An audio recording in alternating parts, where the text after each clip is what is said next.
Boa noite, meus queridos amigos do Brasil. Mais uma vez estamos felizes diretamente aqui da Turquia, continuando com os nossos estudos pelos caminhos de Paulo, de João e de Maria.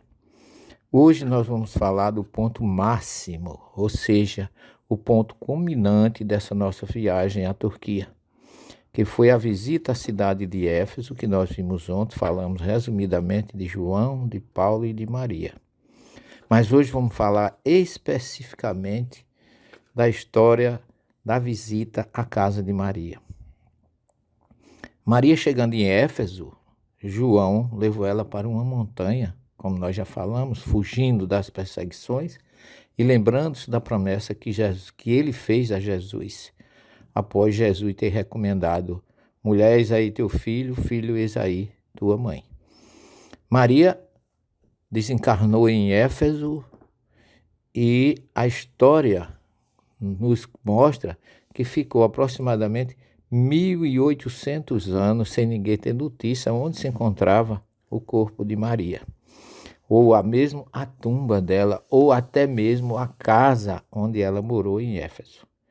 Mas os estudos, as buscas, quando a gente vai a Israel, a gente encontra dois locais que falam que foi o local que Maria faleceu.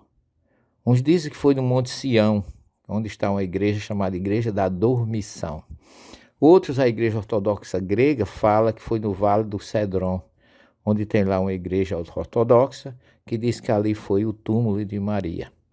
E aqui em Éfeso a história é muito interessante e muito curiosa, porque envolve a mediunidade de uma freira alemã chamada Ana Catherine Emmerich.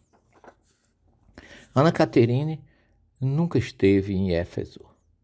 E lá onde ela estava, na Alemanha, no seu convento, ela viveu, ela nasceu em 1774 e desencarnou a 15 de agosto de 1820.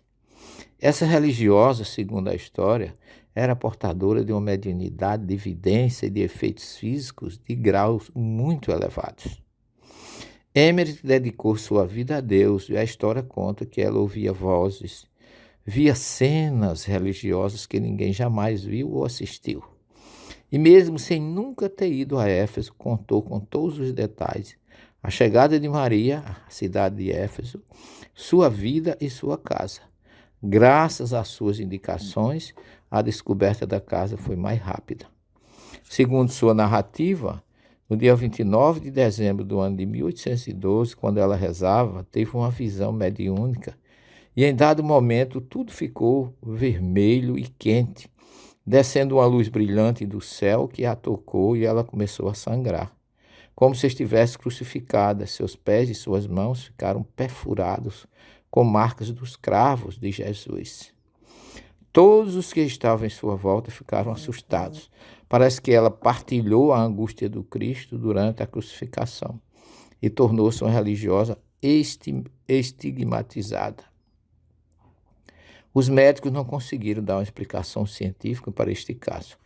Ela ficou mais doente ainda e no ano de 1818 tinha momentos que ficava em transe mediúnico nos quais contava suas visões. Segundo as narrativas, ela via como Maria veio para Éfeso com João, antes de aumentarem as perseguições em Jerusalém, e como se estabeleceu em cima de um monte perto de Éfeso, onde já viviam os cristãos em tendas e grutas, fugindo da perseguição. A casa de Maria, construída por São João, era de pedra, retangular, e tinha uma lareira e um nicho. Ao lado do nicho ficava o seu quarto e embaixo passava uma nascente ou uma fonte de água. Ana Catherine continuava narrando assim: depois de passar 3 anos no local, Maria teve vontade de voltar a Jerusalém. João e Pedro a acompanharam. Ela estava tão doente e tão cansada que todos acreditavam que ela ia morrer e prepararam um túmulo. As notícias de que ela já tinha falecido se espalharam por todos os lados, mas curou-se e decidiu voltar a Éfeso. No entanto, depois de seu regresso a Éfeso, ficou muito fraca e faleceu no ano 46, com 64 anos. Os discípulos e outros cristãos fizeram a cerimônia religiosa do funeral e levaram o caixão por 2 quilômetros de sua casa até uma gruta. Ela narrou ainda que Tomé não conseguiu chegar antes do enterro de Maria e ficou muito triste. Os seus amigos levaram ele até a gruta onde ficava o túmulo de Maria. Quando chegaram à gruta, ajoelharam-se. João também os acompanhou. Tiraram os ramos das árvores da porta da gruta e entraram no interior da gruta, ajoelharam-se novamente e João aproximou-se e abriu a tampa do caixão. Ficaram todos espantados porque o corpo de Maria não estava dentro da mortalha. A partir deste incidente, fecharam a porta da gruta novamente e foi então que a casa foi transformada hoje num local onde, ao visitar, meus queridos, é difícil da gente poder explicar o que a gente sente. É um local maravilhoso. A montanha onde ela vive chama-se Montanha do Bilbu. Bilbu é rouxinol. É uma ave que tem aqui que canta. E curiosamente, todas as vezes que ali estivemos, eu vi o canto do rouxinol. É um local de reflexão, onde a gente leva nomes para colocar na muralha da casa de Maria, onde foi encontrado, porque religiosos franceses tentaram encontrar a casa de Maria, mas não encontraram. Depois que tentaram, foi que em 1910, a freira Grancy deixou esse lugar aos cuidados do padre Eugênio Paulin, que foi ele que, com uma comitiva, descobriu o lugar. Se você vem a Éfeso, você vai ver que Maria, a cidade de Éfeso, é difícil de você saber, ela é circulada, cercada de montanhas. No meio de tantas montanhas, como saber qual seria a montanha correta? Então, uma comissão de padres e um grupo tentaram procurar o lugar onde, segundo Catherine Emmerich falava, e elas foram a Esmirna, uma enfermeira chamada Marie de Mandar Grense, que era chefe do hospital francês em Esmirna, e o diretor do colégio francês de Esmirna, outro padre chamado Eugênio Paulin, que também leu o mesmo livro com a história que a freira contou, e formou um grupo para uma segunda tentativa e iniciaram a sua viagem em 27 de junho de 1891. Com a ajuda de um guia que conhecia bem a região e já tinha feito uma pesquisa no lugar indicado, decidiram seguir as indicações da médium Ana Caterine. Falava ela de uma casa com uma nascente de água sagrada e com uma vista sobre a cidade antiga de Éfeso.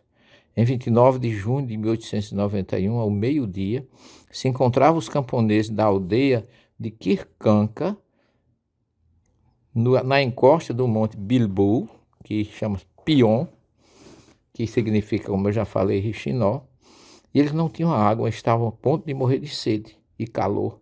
Pediram aos camponeses que eles servissem água. Eles indicaram o lugar onde havia uma fonte, uma nascente, perto. Depois de matar a sede, fizeram uma pesquisa em volta e ficaram espantados, porque encontraram as ruínas de uma capela sem cúpula, rodeada de velhos arvoredos. No nicho estava a casa e havia uma estátua de Maria sem as mãos. Não havia mais nenhum outro sítio nessa região condizente com as revelações de Ana Catarina Emmerich. Tiveram certeza de ter encontrado a casa da Virgem Maria, voltaram a Esmirna, e aí eles prepararam o que hoje nós encontramos aqui. Hoje tem romaria do mundo todo. Os papas Paulo VI já vieram aqui. O Papa João Paulo II veio também. Bento XVI também visitou. Então o local é um local magnífico e belíssimo. E quando a gente chega ali, a gente sempre encontra energias, alegria de estar ali, porque tudo reina numa paz, numa alegria. E a primeira coisa que nos chama a atenção é que tem uma placa escrita Mariem Ana Evi, em turco, que significa Casa da Mãe Maria, porque Ana, em turco, é mãe. Então ela é tida aqui pelos turcos como mãe de todos. E a história da morte de Maria, narrada no capítulo 30 do livro Boa Nova, diz o seguinte: eu li para o pessoal que foi uma grande emoção para todos nós. Então, no crepúsculo estrelado, Maria entregou-se às orações como de costume, pedindo a Deus por todos aqueles que se encontrassem em angústia do coração por amor de seu filho. Embora a solidão do ambiente, não se sentia só. Uma força singular lhe banhava a alma toda. Aragens suaves de Humberto de Campos sopravam do oceano, no caso o mar Egeu, espalhando os aromas da noite que se povoava de astros amigos e afetuosos. E em poucos minutos, a lua plena participava igualmente desse concerto de harmonia e de luz. Elevada nas suas meditações, Maria viu aproximar-se o vulto de mais um pedinte, porque ela ali atendia doentes de todas as nações. E o pedinte olhou para ela e disse assim: Mãe, exclamou o recém-chegado, como também outros que recorriam ao seu carinho, chamava de minha mãe. Venho fazer-te companhia e receber a tua bênção. Maternalmente, ela o convidou a entrar, impressionada com aquela voz que lhe inspirava profunda simpatia. O peregrino lhe falou do céu, confortando-o delicadamente, comentou as bem-aventuranças divinas que aguardam a todos os devotados e sinceros filhos de Deus, dando a entender que ele compreendia as mais tenras saudades do coração. Maria sentiu-se empolgada por grande surpresa. Que mendigo seria aquele que lhe acalmava as dores secretas da alma saudosa com bálsamos tão doçorosos? Nenhum que chegou ali até aquele momento era para dar, era sempre para pedir alguma coisa. No entanto, aquele viandante desconhecido derramava no íntimo as mais santas consolações. Onde ouvira noutros tempos aquela voz meiga e carinhosa? Que emoções eram aquelas que lhe fazia pulsar o coração de tanta carícia? Seus olhos se umedeceram de ventura sem que conseguisse explicar a razão de sua terna emotividade. Foi quando o hóspede anônimo lhe estendeu as mãos generosas e lhe falou com profundo acento de amor: Minha mãe, venha aos meus braços. Nesse instante, fitou as mãos nobres que se lhe ofereciam num gesto de mais terna e bela ternura. Toma de comoção profunda, Maria viu nelas duas chagas, como as que seu filho revelava na cruz, e instintivamente dirigindo o olhar ansioso para os pés do peregrino amigo, divisou também ali as úlceras causadas pelos cravos do suplício. Não pôde mais. Compreendendo a visita amorosa que Deus lhe enviava ao coração, bradou com infinita alegria: meu filho, as úlceras, as chagas que te fizeram. E precipitando-se para ele como mãe carinhosa e desvelada, quis certificar-se, tocando a ferida que lhe fora produzida pela última lança perto do coração.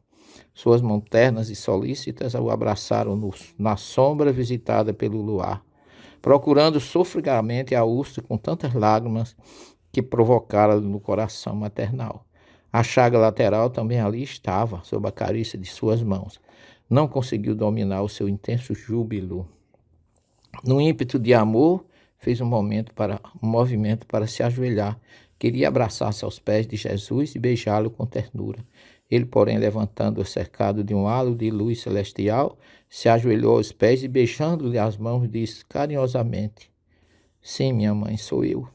Venho buscar-te, pois meu Pai quer que sejas no meu reino a rainha dos anjos. Maria cambaleou, tomada de inexpressiva ventura. Queria dizer da sua felicidade e manifestar agradecimento a Deus, mas o corpo não mais lhe respondia. Ecoavam ecos suaves da saudação do anjo, qual se 1000 vozes entoassem carícia. No outro dia, 2 portadores humildes desciam a Éfeso, de onde regressaram com João para assistir aos últimos instantes daquela que era a devotada Mãe Santíssima. É uma mensagem maravilhosa que sempre emociona a mim e a todos que a escutam. E nós transferimos isso para vocês, cheio de felicidade. Que Jesus abençoe o nosso país e que Maria nos proteja, hoje e sempre. Até amanhã, se Deus quiser, com mais uma notícia daqui da Turquia para vocês.